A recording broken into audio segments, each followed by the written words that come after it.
다니엘서 11장 오늘 25절부터 보겠습니다. 또 그가 그의 힘과 용기를 일으켜 큰 군대와 더불어 남쪽 왕을 대적할 것이요 남쪽 왕은 심히 크고 막강한 군대로 전쟁을 일으킬 것이나 당하지 못하리니 이는 그들이 그에 대항하여 음모를 미리 꾸밀 것임이라. 정녕 그의 음식의 몫을 먹는 자들이 그를 멸할 것이며 그의 군대가 넘쳐나리니 많은 자들이 죽어 넘어지리라. 이 두 왕의 마음이 서로 해칠 것을 생각하며 그들이 한 상에 앉아서 거짓말을 할 것이라. 그러나 그 일이 형통하지 못하리니 이는 그 종국이 정해진 때에 이를 것임이라. 그때 그가 큰 재물을 가지고 자기 땅으로 돌아갈 것이요 그의 마음은 거룩한 언약을 거스를 것이며 그가 임의로 행동하고 자기 본토로 돌아가리라. 정해진 때에 그가 돌아와서 남쪽으로 올 것이나 그것이 이전이냐 이유만 못하리라. 이는 기팀의 배들이 그를 대적하러 올 것임이라. 그러므로 그가 낙심하여 돌아가며 거룩한 언약에 대하여 분노를 품을 것이요 그가 그렇게 행하리니 그가 돌아가서 거룩한 언약을 버린 자들과 더불어 이해를 도모하리라. 군대가 그의 편에 서서 경관 성소를 더럽히고 날마다 드리는 제사를 폐지하여 멸망케 하는 가증한 것을 세우리라. 또 그가 언약을 거슬러 악하게 행하는 그런 자를 술책으로 파멸시킬 것이나 자기들의 하나님을 아는 백성은 강해져서 임의로 행동하리라. 백성들 가운데 깨닫는 자들이 많은 사람을 가르칠 것이나 그래도 그들은 칼과 불꽃과 사로잡힘과 약탈당함으로 여러 날 동안 붕괴되리라. 그들이 무너지면 그들은 적은 도움으로 도움을 받을 것이나 많은 사람들이 술책으로 그들에게 밀착하리라. 분별 있는 사람들 중 몇 사람이 넘어져 그들을 연단시키고 정화시키고 시게 만들어서 마지막 때까지 이르게 하리니 이는 아직도 정해진 때가 있음이라. 여기까지 보겠습니다.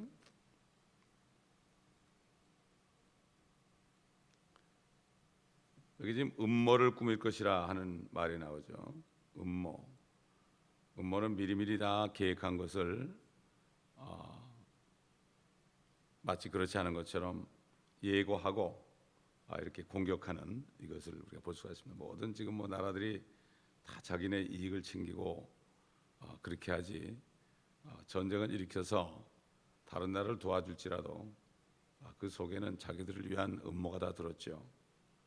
그러므로 지금 모든 정사와 권세와 어둠의 주관자들과 악한 영들은 결국 이 세상의 모든 나라들을 지배하고 있기 때문에 지금 우리가 보는 것은 마지막 때에 이렇게 적그리스도의 군대와 남쪽 왕이 어떻게 돼서 이 적그리스도의 군대가 다 이들을 이겨내는가. 그 당시에 남쪽 왕이면은 두 번째로 강한 나라니까 이렇게 자세하게 하나님께서는 옛날 시리아와 이집트 관계에 전쟁을 설명하면서 앞으로 될 일을 말씀하는 거죠. 옛날에 하나님께서 노아에게 방주를 지라고 그러는 것이 그 방주를 진 것은 사실이죠.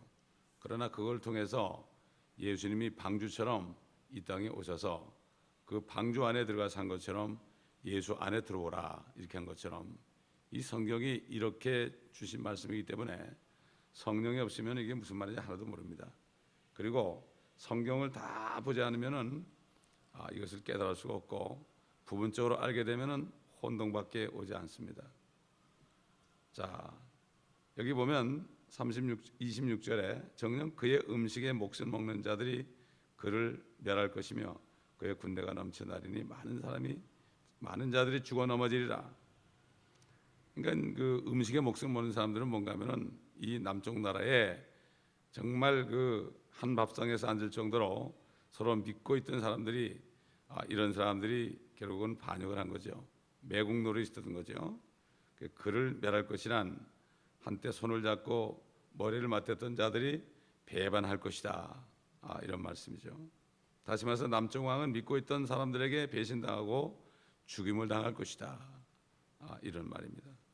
사실 옛날 파라오 때만 해도 엄청난 나라였죠. 이집트가 전 세계를 통치하는 나라였는데 파라오 때가 지나고 프톨레미 때 와가지고는 이렇게 연약해진 것을 볼 수가 있습니다. 그렇기 때문에 세상 나라들은 점점 가면 갈수록 연약해지게 되고 또 다른 나라에게 망하게 되게 되어 있습니다. 그러다 보면 마지막으로 이제 열 발가락 시대, 진흙과 철이 섞인 시대가 되면 가장 약한 거죠. 금으로부터 은으로부터 노수로부터 철로부터 그다음에 진흙과 철 이렇게 점점 약해지니까 결국은 가장 강한 하나님의 왕국 만왕의 만주에 의해서 그들이 결국 마지막에 멸망당하고 말고 그 하나님의 왕국은 아무에게도 국권이 들어가지 않는다. 이렇게 다니엘을 통해서 말씀하신 것을 우리가 기억합니다. 자, 27절 보니까 이 두 왕의 마음이 서로 해칠 것을 생각하며 그들이 한 상에 앉아서 거짓말을 할 것이라. 그러나 그 일이 형통하지 못하리니 이는 종국이 정해진 때에 이를 것입니다. 남쪽 왕과 적그리스도는 모종의 협약을 맺고 표면상으로는 화친관계, 평화협정을 유지하지만 속으로는 서로 해칠 것을 생각한다. 주님이 오실 때까지는 모든 나라와 나라 사이에 계속해서 이것이 진행되고 있죠. 식탁을 사회에 두고 보면 모든 정상들이 모이게 되면은 항상 식탁을 두고 연회를 하고 서로 교제를 하고 또 그 다음에 단독 회담들을 하고 그러죠. 그런데 결국은 다 그것이 동상이몽일 것이다. 이것을 여기서 말하는 겁니다. 주님 오실 때까지는. 그러니까 결국 이런 그 교제, 이런 교류의 이면에는 속임수와 거짓말이 도사리고 있기 때문에 서로 진정한 신뢰란 있을 수 없는 법이다. 그러니까 이런 말이 있죠. 오늘의 친구가 내일의 적이 된다. 오늘의 아군이 내일의 적이 되고 오늘의 적이 내일의 또 아군이 된다. 이런 말이 바로 그런 말입니다. 그건 결국은 드러날 때 그렇게 되는 거예요. 서로 친했다가도 서로 한쪽이 속인 것이 드러나면 또 이 적이 되는 겁니다. 이거는 인류 역사가 6,000년 동안 계속됐던 일이고 주님이 오냐고 겸손하신 주님이 오셔야만 다 끝난다. 성경은 그 종말을 얘기하는 거예요. 그래서 아멘 주 예수여 오시옵소서로 성경은 끝나는 거예요. 그리고 한 절이 더 있죠. 우리 주 예수 그리스도의 은혜가 너희 모두에게 있을지어다. 이게 뭔가 하면 예수 믿어라 이런 얘기예요. 주님이 오시니까 예수 믿으라 이거예요. 예수 그리스도의 은혜를 믿으라 이거죠. 이렇게 성경이 끝납니다. 사실은 아멘 주 예수 오시옵소서 이거로 끝나는데 결국 그러니까 예수 믿어야 된다. 이거로 끝나는 거예요. 결국은 요한계시록이 성경 전체의 결론이기 때문에 창세기부터 쭉 말씀을 보지 않으면 은혜를 깨달을 수 없어요. 그래서 그리스도인들이 예수 믿었다고 해도 어떤 예수를 믿는지 모르겠어요. 그래서 저는 그래요. 예수를 믿었다고 그러는데 자꾸 의심하는 사람 보면 그럼 믿은 예수가 어떤 예수입니까? 다른 예수를 많이 믿어요. 그 예수님은 우리의 모든 죄를 다 도말하시고 세상 죄까지 도말하셨고 오늘 주일날 우리가 마태복음 공부할 때 거긴 주님이 그렇게 고통을 받고 했는데 그거를 안 믿어 사람들이. 그렇기 때문에 결국은 다른 예수를 믿는 거예요. 하나님이 사람까지 돼가지고 그 모욕을 받으면서 그렇게 해서 내가 다 이루었다 그러고 말이죠. 모든 세상죄를 다 제거했다 그랬고 그렇게 또 사도 바울을 통해서 로마서를 통해서 갈라디아서를 통해서 에베소서를 통해서 서신서를 통해서 그렇게 말씀했는데 그걸 안 믿는 거예요. 그게 예수 안 믿는 겁니다. 무조건적인 사랑이에요. 옛날에 모세가 뱀을 들어올릴 때 쳐다보면 산다고 그랬잖아요. 그건 말이 안 되는 얘기죠. 그건 믿었을 때 살았어요. 말이 안 되는 얘기지. 어떻게 우리 모든 죄들을 다 이미 도말했어요? 아직도 죄를 짓고 있는데 이게 문제인 거예요. 이게. 그 때문에 하나님의 말씀을 안 믿고 자기 생각 때문에 의심하는 거예요. 그 구원의 확신인 자는 확신했다는데 그 구원의 확신이 뭔지 몰라요. 그건 자기 감정이지. 진짜 믿고 예수님 아브라함처럼 말도 안 되는 얘기 80이 넘었는데 야 저 별을 셀 수 있으면 말이야 네 자손을 셀 수 있어. 아브라함이 하나님을 믿으니 그것을 의로 여기셨다. 의로 계산해 줬다. 너 옳다. 너 죄 없다. 이렇게. 어떻게 죄가 없어요 아브라함이. 그리고 아브라함에게 너 그 대신 말이야 조금 잘못하면 그거 무효돼, 그런 얘기 안 했어요. 그뿐만 아니라 이삭에게도 네 아브라함에게 약속한 약속 때문에 내가 너에게 약속을 준다. 야곱이 얼마나 나쁜 사람이야. 그런데도 그 언약을 파괴하지 않았어요. 그래서 예수님을 보낸 거예요. 성령의 약속이 말은 뭐예요? 예수님을 보낸 거예요. 아버지의 약속 안에서 기다리라 그랬죠, 예수님께서. 이 다른 예수를 믿는다는 것은 종교적인 예수를 믿는다는 거예요. 자기 생각에 맞는 것만 믿는 얘기예요. 그렇기 때문에 참 이게 보통 문제가 아니에요. 진짜 모든 아브라함처럼 그냥 받아들이는 거예요. 그러니까 옛날 장녀나 세리들은 받아들였어요. 자기들은 방법이 없잖아. 예수님밖에 길이 없잖아요. 자기를 알아주는 사람은 주님밖에 없으니까 그냥 주님만 전적으로 믿은 거야. 그러니까 그들이 천국에 들어간 거예요. 다들 종교적이야. 내가 뭐 좀 의로운 게 있다는 거예요. 이게 문제인 겁니다. 의인은 없나니 없도다, 한 사람도 없도다 그랬거든. 근데 여전히 교회 다니면서 자기 의를 의지하는 거야. 이건 예수 믿는 게 아니야. 그러니까 우리 조상들은요, 예수 진짜 믿었어요. 왜? 학교를 안 다녀봐가지고 예수 믿으면 천국 간다니까 그대로 믿었어요. 뭐 배운 건 그거밖에 없잖아요. 학교 와서 세상 지식 안 배웠잖아요. 그러니까 제일 먼저 들어오는 게 성경 말씀이거든. 그러니까 그대로 믿은 거예요. 요즘에 이 교육 때문에 문제입니다. 지금. 참 안타까운 겁니다. 자, 28절 보니까 그때 그가 큰 재물을 가지고 자기 땅으로 돌아갈 것이요 그의 마음은 거룩한 언약을 거스릴 것이며 그가 임의로 행동하고 자기 본토로 돌아가리라. 큰 재물을 챙기고 돌아가죠. 이겼으니까. 그런데도 적그리스도의 마음에는 평화협정을 지킬 뜻은 없죠. 우리 다니엘서 9장 27절에 봤죠. 미리 적그리스도가 많은 사람들과 더불어 한 주 동안 언약을 확정한다. 근데 주의 중간쯤 돼가지고 깨뜨린다고 그랬죠. 거기 보면 유대인뿐만 아니라 많은 사람들이 먼 세상 사람과 언약을 하는 거죠. 언약을 거스릴 것을 미리 처음부터 마음을 먹고 있었죠. 처음부터 거짓 평화조약인 것입니다. 오늘날 뉴월드 오더를 주장하는 사람들이 평화를 외치지만요, 그들이 얘기하는 평화는 거짓 평화입니다. 자기들이 세상을 다 먹어버리겠다는 얘기죠. 그렇기 때문에 거짓입니다. 29절 보니까 정해진 때 그가 돌아와서 남쪽으로 올 것이나 그것이 이전이나 이후만 못하리라. 남쪽을 다시 온다는 것은 남쪽을 다시 공격한다는 얘기죠. 원래부터 먹은 생각대로. 결국은 이 적그리스도가 이런 식으로 이 세상을 다 지배할 것을 여기에 보여주고 있는 거죠. 그 30절 보니까 기띔의 배들이 그를 대적할 것이다.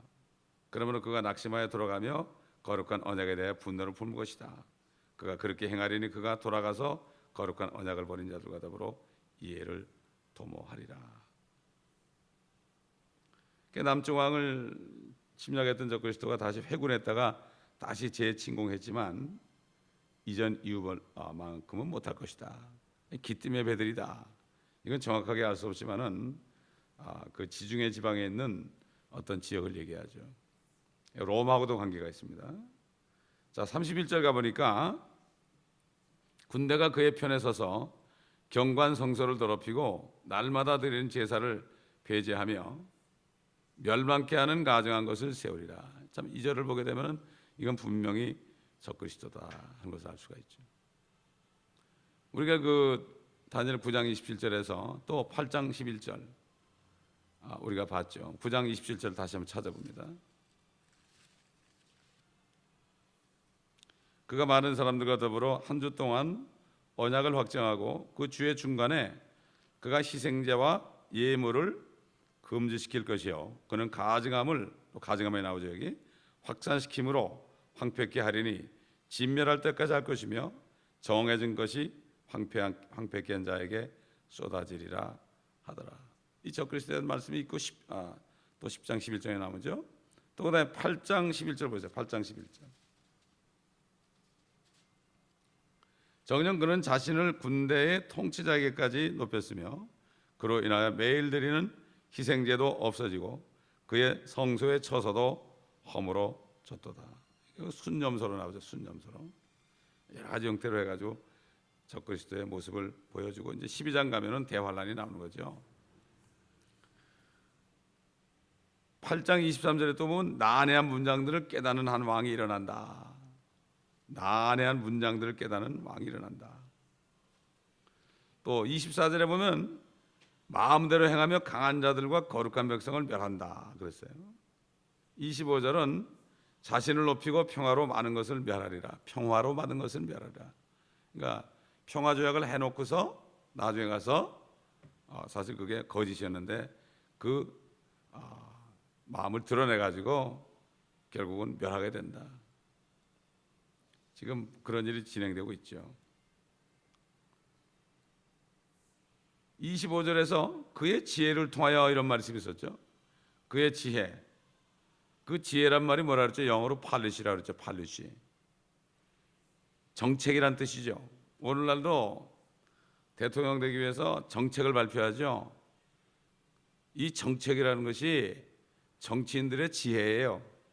정책만 잘 발표하면 선출이 되지요. 이거는 하나님의 지혜가 아니라 이 적그리스도가 이 지혜를 통한다. 팔레시를 낸다. 평화조약을 할 때 엄청난 좋은 정책을 말할 거예요. 다 자살하게 해주겠다. 민생을 살피겠다. 뭐 이런 거죠. 경제 민주화하겠다. 뭐 똑같은 얘기입니다. 다 자살하게 해주겠다는 게 경제 민주화 아닙니까? 적그리스도가 바로 그렇게 가지고 사람들을 속여서 평화협정을 맺는다. 지금까지 있는 나라들 봐라. 다 엉터리 아니냐. 자기도 사실 똑같은데 더한데 이렇게 할 것이다. 결국은 지금 벌어지는 이 정책이나 이런 것들이요. 앞으로 결국 모든 것이 사단이 준 지혜라. 그래서 킹제임스 성경은 지혜란 말을 팔레시로 해놓은 거예요. 이 킹제임스 성경의 말씀이 얼마나 영감했는지 몰라요. 이거를 이해를 못하는 거예요. 이거 어렵다고 그러는 거예요. 이해를 못하고. 안타까운 거죠. 그러니까 결국 적그리스도가 어떤 정책을 통하여서 많은 일들을 획책할 것을 말하는 것으로 이 정책은 여러 가지 그 당시에 이제 여러 나라가 있었으니까 외교 정책 같은 것도 의미하죠. 다른 나라들을 또 잘 속여서 그렇게 평화조약을 맺는 거겠죠. 성소를 더럽히고 날마다 드리는 제사를 폐지하며 멸망케 하는 가증한 것을 세우리라. 우리 마태복음 24장 보겠습니다.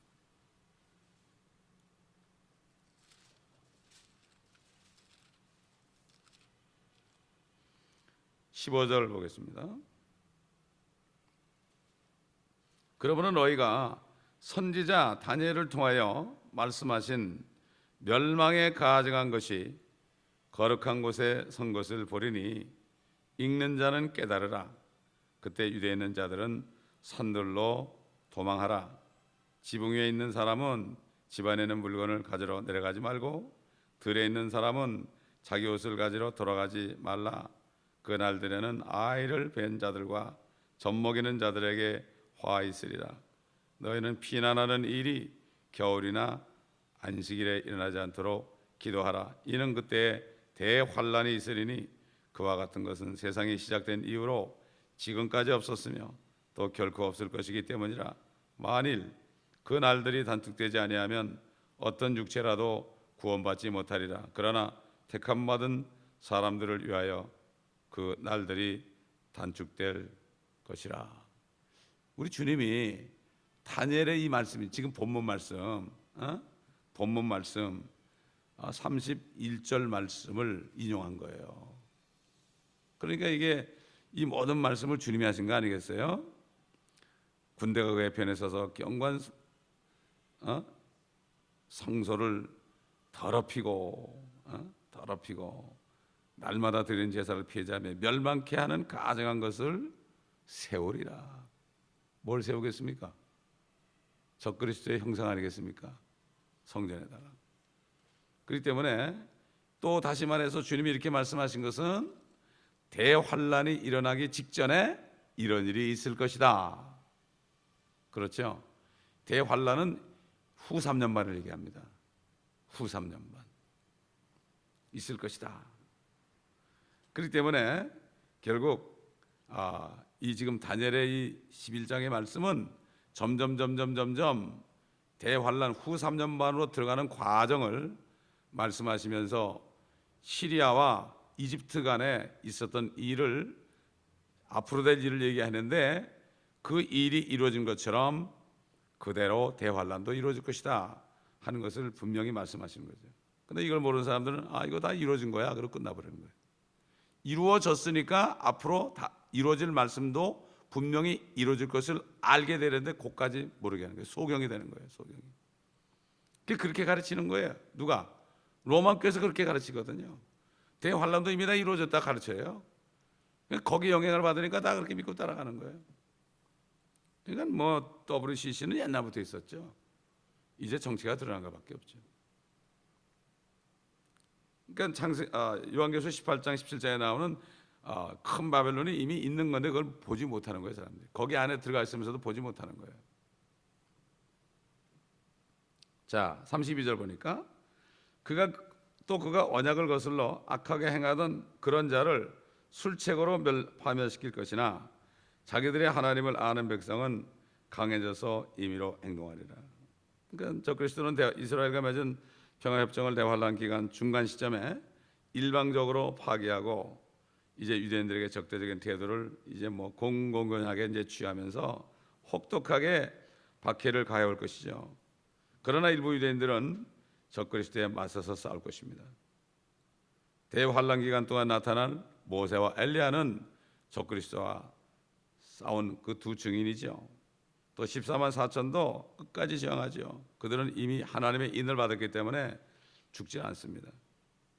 그런데 마지막에 그들이 저항하다가 공경에 처할 때 하나님께서는 그들을 사해 남쪽 에돔 광야에 있는 페트라에서 비행기를 타서 보내가지고 보호해줄 것이라고 말씀했고, 우리 주님도 너희가 피난하는 일이 겨울이나 안식일이 되지 않도록 기도하라. 피난하는 일을 플라이트라고 그랬죠. 비행기 타고 가기 때문에. 성경을 자세하게 보지 않으면 아무것도 모르고 다 지나가죠. 이들은 자기들의 하나님을 아는 백성이기 때문에, 백성이 나오잖아요. 그래서 백성 그럴 때 이스라엘이죠. 그렇기 때문에 강하게 적그리스도의 압력에 굴하지 않은 거죠. 옛날 한국이 일제시대에 있을 때 끝까지 소수의 사람들은 강하게 대항했죠. 죽기도 하고 말이죠. 이스라엘 백성 중에 그런 사람이 있다. 33절 보니까 백성들 가운데 깨달은 자들이 많은 사람을 가르칠 것이나 그래도 그들은 칼과 불꽃과 사로잡힘과 약탈당함으로 여러 날 동안 붕괴되리라. 대환란 기간 동안에 일부 유대인들은 적그리스도에게 굴복하지 않고 끝까지 저항하면서 다른 사람에게도 그렇게 가르칠 것이지만은 너무나 적그리스도의 박해가 혹독한 것이어서 결국은 여러 날 동안, 결국 후 3년만 동안 대부분이 붕괴될 것이다. 남은 자들만이 천년왕국 들어갑니다. 옛날 우리 6.25 때도 그렇고 일제시대 때도 그렇고 대부분이 다 붕괴됐잖아요. 다 넘어갔지 않습니까? 독립군들이 막 그렇게 얘기해도 안 들었잖아요. 그 다음에 해방되고서도 공산당들하고 같이 막 그냥 있었는데 그때 얼마나 문제가 많았습니까? 그래도 그들은 안 돌아왔죠. 결국 안 돌아왔습니다. 그 소수만이 그렇게 했죠. 한국도 그랬죠. 34절 보니까 그들이 무너지면 그들은 적은 도움으로 도움을 받을 것이나 많은 사람들이 술책으로 그들에게 밀착하리라. 대환란 후반기에 접어들면서 유대인들이 무너지면 유대인들을 도우려는 무리가 아주 극소수일 것이다. 그 도움은 적은 도움이다. 적은 도움이다. 유대인들이 정말 완전히 끝까지 도움받는 도움은 아닐 것이다 이런 얘기죠. 적은 도움이다. 오히려 술책으로 유대인들에게 접근해서 속이려는 무리가 더 많을 것이다. 그러니까 이제 결국은 도우려 하면서 그들을 신고하는 사람이 많을 것이다. 이건 뭐 어느 시대나 이런 일이 많죠. 그러니까 마태복음 25장에 주님이 재림하셔가지고 영광의 보좌에 앉아서 모든 민족들을 모아놓고 마치 목자가 양들을 염소에서 갈라놓듯이 그들을 따로 갈라놓는다. 그 양들에게 뭐라 그랬죠? 내가 굶주렸을 때 너희가 먹을 것을 주었으며 내가 목마를 때 마실 것을 주었도다. 내가 나그네였을 때 대접하였고 또 내가 헐벗었을 때 입혀주었으며 내가 병들었을 때 문 안에 주었고 내가 감옥에 갇혔을 때 찾아와 주었도다. 내 아버지의 복을 받는 자들아, 세상의 기초가 있는 이래로 너희를 위하여 준비한 그 왕국을 이어받으라. 천년 왕국을 이어받으라. 그러니까 그들이 뭐라 그랬죠? 우리 그렇게 한 적이 없다 그랬죠. 그러니까 지극히 여기 있는 내 형제 중에, 내 형제가 누구예요? 유대인들 아니에요. 지극히 작은 자에게 한 것이고 나에게 한 것이다. 그러니까 지극히 적은 이방인들이 그런 거죠. 적은 숫자만이 결국은 천년왕국에 들어가는 겁니다. 유대인들도 적은 숫자예요. 또 마지막 때 지금 휴거될 사람도 적은 숫자예요. 진짜 예수를 믿는 사람이 별로 없어요. 진짜 예수를 믿으면 성령이 들어오세요. 성령이 들어오시면 영생이 있어요. 영생이 있으면 말이죠, 복음을 전하지 않고 못 배겨요. 누가 뭐라 해도 난 구원받아서 걱정하지 마라, 너나 잘해라, 이렇게 얘기하는 거예요. 근데 그렇지 않은 사람은 자꾸 의심해. 누가요? 여기서 이 설교 들으면 의심하고 저 설교 들으면 의심하고, 사람이 따라 왔다 갔다 한단 말이에요. 자기 자신 안에 증거가 있는데, 주님이 안에 계시는데. 35절 보세요. 분별해 있는 사람들 중 몇 사람이 넘어져 그들을 연단시키고 정화시키고 시게 만들어서 마지막 때까지 이르게 하리니 이는 아직도 정해진 때가 있습니다. 시게 만들었다. 이게 요한계시록이겠죠. 16장에 15절에 보라 내가 도둑같이 오리니 깨어 있어 자기 옷을 지켜서 벗은 채로 다니지 아니하고 사람들에게 자기 수치를 보이지 않는 자는 복이 있도다. 자기 옷을 지켜서가 뭐죠? 어떤 사람이 옷을 지킵니까? 옷이 깨끗할 때는 지키죠. 더러면 벗어 던지죠. 자기 옷을 지켜서, 자기 옷을 지킨다는 것은 벗지 않는다. 옷을 벗지 않는 것은 깨끗하기 때문이다. 지키죠. 옷이 깨끗하면 이거 뭐가 묻을까 하고 말이죠. 뭐가 묻으면 막 짜증이 나죠. 이게 뭐예요?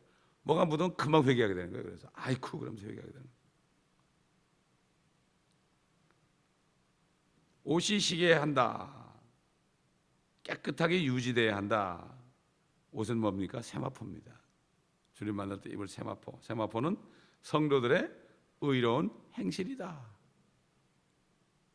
대환란 시대에는 교회 시대와 달리 믿음과 행위로 구원을 받기 때문에 세마포 즉 의로운 행실이 절대 필요한 거죠. 그래서 계시록 14장 12절에 여기에 성도들의 인내가 있으며 여기에 하나님의 계명들과 예수의 믿음을 지키는 자들이 있느니라. 유대인들 얘기하는 거예요. 유대인들은 정말 그때 엄청난 조심을 해야 되는 거예요. 계명도 지키고 예수도 믿어야 되는 거예요. 의로운 행실을 지킨다. 그들이 천년왕국에 들어가는 겁니다, 여러분. 그런데 아직도 정해진 때가 있습니다. 유대인에게는 대환란이라는 정해진 때가 있습니다. 이 정해진 때가 다 거치기까지는 그들에게 정해진 하나님의 심판은 끝나지 않습니다. 그래서 마지막 한 이래가 남은 거예요. 이게 이스라엘을 연단하고 심판하는, 예수 그리스도를 죽인 죄를 심판하는, 그들의 메시아를 죽인 죄를 심판하는 이것입니다. 바로. 그렇기 때문에 여기 35절은 대환란과 관련된 구절이죠. 32절 아까 봤죠. 예수님이 인용했죠. 다니엘이 말한 바 읽는 자는 깨달을진저 멸망에 가져간 것이 거룩한 곳에 선 것을 보거든 깨달아라, 도망하라 산으로. 아이벤 자들과 젖먹이는 자들과 화가 있죠. 그때 어떻게 도망가요? 아이벤 자들이 어떻게 뛰어가요? 이거를 다 영적으로 풀어가지고 요즘 교회 시대로 풀어가지고 교회에 베이비가 많이 있으면 뭐 힘들다 이렇게 얘기한다고요. 물론 영적으로도 좀 적용할 수 있겠지만은 교리를 모르고 영적으로 적용하면은 이건 아무것도 아니에요. 아무것도 아니에요. 그 때문에 이제 다음에 이제 계속해서 이어지는 구절들은 모두가 다니엘의 70째 주 후반기 후 3년 만에 해당되는 말씀이 나옵니다. 이 기간 동안 유대인들 가운데는 하나님의 계명들을 지키고 예수 그리스도의 증거를 가진 자들이 분명히 있을 것이고, 일부는 짐승의 표를 받고 적그리스도에게 굴복하거나 자발적으로 적그리스도와 그 형사에게 경배하기도 할 것이며, 또 14만 4천 명은 이마에 하나님의 인장을 받아 보호받을 것이고, 적그리스도에게 저항하다가 순교하여 목이 잘리는 많은 사람이 있을 것입니다. 대부분 유대인들이에요. 여러분 생각해 보세요. 지금 교회 다니는 사람들이 그때 가지고 목 잘리겠습니까? 목은커녕 돈 몇 푼 때문에 다 신앙을 팔아먹고 건너자는 사람들, 그런데 안 되죠. 대부분 유대인들입니다. 모르겠어요. 얼마나 소수의 사람이 있을지. 그건 우리가 알 수가 없죠. 기도하겠습니다. 아버지 하나님, 오늘도 11장의 말씀이 후반부에 들었으면서 성령께서 다니엘을 통하여 말씀하신 이 말씀들이 결국은 대환란에 들어갈 때 일어날 일들, 적그리스도의 하는 일들을 말씀하신 것 우리가 또 알게 되었습니다. 예수님께서도 대환란에 대해 예고하시면서 다니엘의 예언을 말씀하셨으니 아버지 하나님 그대로 말씀하셨으니, 읽는 자는 깨달을진저 말씀하셨으니 깨닫지 못하는 자도 있을 것이라는 말씀이 아닙니까? 아버지, 우리에게 지혜를 주시고 깨닫게 하심을 감사합니다. 우리 모든 성도들 다 말씀을 깨닫고 미리미리 준비하여 영광과 몸이 책망할 것이 없이 보존되어 주님을 영광스럽게 만나는 모두가 되게 하여 주옵소서. 한 사람도 빠짐없이 다 아버지 하나님 환난에 넘어가지 않고 주님 오시는 그리스도의 날에 주님을 만나는 모두가 되게 하옵소서. 필라델피아 교회처럼 모든 사람들이 모두가 다 시험의 때를 거치지 않고 항상 열린 문 안에 거하면서 주님과 함께 동행하다가 에녹처럼 주님 만나는 모두가 되게 하옵소서. 감사드리며 우리 주 예수 그리스도의 이름으로 기도드립니다. 아멘.